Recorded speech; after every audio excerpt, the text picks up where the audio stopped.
আসুন আমরা আসলে জেনে নেই কিভাবে এই টেস্টটি করতে হয়।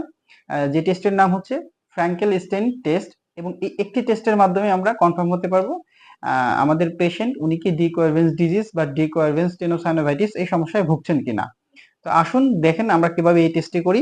প্রথমত পেশেন্টকে একদম সিটিং পজিশনে বসিয়ে আপনি সুন্দর করে জাস্ট রিস্ট জয়েন্টের এই জায়গাটাতে আপনি হালকা প্রথমে প্রেস করতে পারেন, এবং হালকা প্রেস করার সাথে সাথে দেখবেন পেশেন্ট অনেক ব্যথা অনুভব করবে।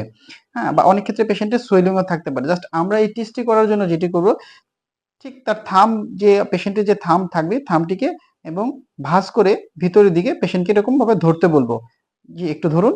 ধরার পরে আমরা জাস্ট এইখানে মুষ্টি করে হাতটা দিয়ে ধরে এইখানে আমরা রিস্ট জয়েন্টটাকে স্টেবল করে নিব। নেওয়ার পরে আমরা জাস্ট হাতটাকে নিচের দিকে পুশ করব, জাস্ট এরকম ভাবে পুশ করব, এরকম ভাবে পুশ করব, এবং পুশ করার সাথে সাথে তীব্র এক ধরনের ব্যথা পেশেন্ট অনুভব করবে, এবং যেটার মাধ্যমে তিনি আমাদেরকে বলবে যে তার যথেষ্ট পরিমাণে সমস্যা হচ্ছে এবং তীব্র ব্যথা সে অনুভব করছে, এবং সেই জন্যই আমরা এই ধরনের টেস্টের মাধ্যমে কনফার্ম হতে পারবো যে উনি ডি কোয়ারভেন্স ডিজিজ বা ডি কোয়ারভেন্স স্টেনোসাইনোভাইটিস এই সমস্যায় ভুগছেন। তো আপনারাও চাইলে নিজে নিজে প্র্যাকটিসের মাধ্যমে বা নিজে নিজে দেখতে পারেন। কারো যদি এই ধরনের ঠিক এই এরিয়াতে পেইন হয়, তাহলে তার এই ধরনের সমস্যা হয়েছে কিনা জাস্ট আপনি চাইলে এই টেস্টের মাধ্যমে আপনি কনফার্ম হতে পারেন তার ডিকোয়ারভেন্স বা টেনোসাইনোভাইটিস হয়েছে কিনা। ধন্যবাদ সবাইকে।